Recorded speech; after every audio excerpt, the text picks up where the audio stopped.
features of the ELA or Letter of Authority. Number 2, the serial number of an electronic LA shall be system generated while the date of the LA shall reflect the date it was printed. So, nandito naman po. Meron naman po yan as control number. Ito po yung actual na LOA. And ito po yung control number natin, serial number. Okay, that's true. Check. Number 3, the names of the revenue officers assigned to a particular case shall be printed in the corresponding ELA. The first name on the space provided shall be the lead RO. Check po natin.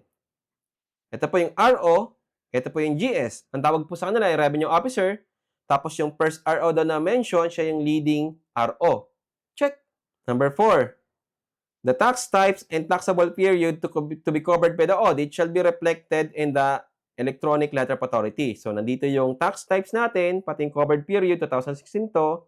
Tapos yung covered tax type ay all internal revenue taxes, including doc stamp, other taxes, miscellaneous.